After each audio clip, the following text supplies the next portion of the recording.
There are a lot of market-specific factors which come into play that ultimately determine the success or failure of a product.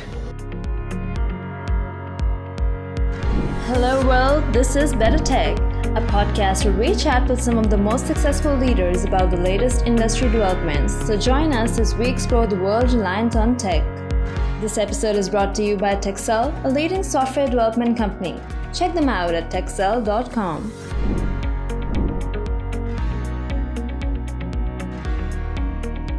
Today we'll be discussing one of the most important features of a product's lifecycle, the product manager itself.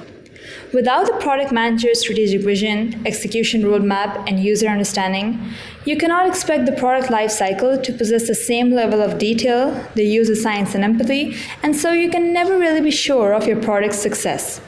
Indeed, the single most important reason why offshore software development projects fail is due to the lack of a product manager at the client site. In the case of startups or even mid-sized businesses, you come across CEOs who have a great idea but cannot prioritize the requirements to bring their vision to life. It's in their DNA to deal with things at a very high level, and you cannot blame them for it since they already have too much on their plate.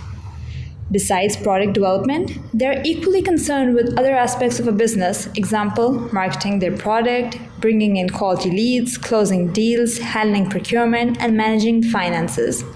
They do not have the time to sit down with the engineering team, elaborate the requirements, and prioritize tasks for them. This lack of communication is what makes an offshore custom project such a big risk in the eyes of many people. Additionally, the expectations of the CEOs need to be aligned accordingly.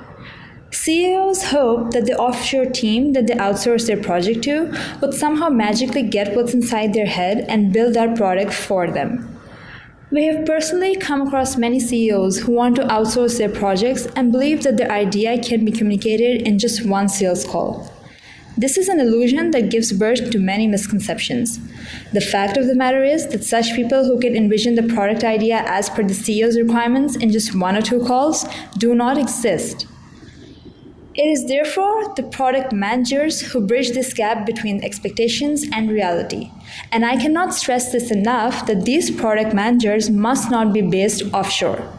They need to be physically present at the site of the customer at all times in order to ensure the project gets completed as per the exact functional requirements of the CEO. Project managers can never truly comprehend the vision of a CEO until and unless they are physically present in the market for which the product is being built for. There are a lot of market-specific factors which come into play that ultimately determine the success or failure of a product. So the real problem then is with offshore product managers is that they fail to familiarize themselves with the market conditions of the country they are developing the product for. The end result turns out to be something which is vastly different from what the CEO envisioned and what the customers actually want. But when the product manager is available on site, there is complete alignment among the CEO, CIO, CTO, and the engineering team. So in every software development project, there are always items which remain unspecified. Somebody needs to make judgment calls every now and then. Such judgment calls, if left to the development team to take, who lack the adequate product knowledge, can compromise the product quality. This pertinent issue can only be resolved by bringing in a product manager who will take it upon himself to ensure all of the stakeholders are always on the same page.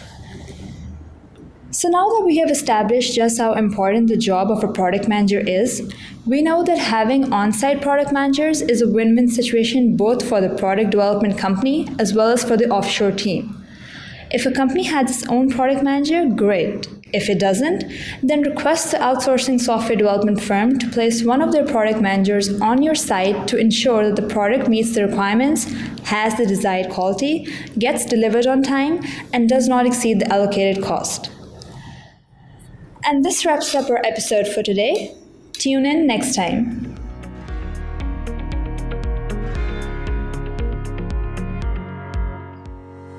Thanks for listening to this episode by BetterTech. If you enjoyed this podcast, give it a thumbs up and don't forget to share it across your favorite social networking platform. We look forward to bringing you the latest industry news in our next episode. In the meantime, take a look at our other episodes and hit subscribe at the links in the description box below so that you don't miss out on the latest in tech.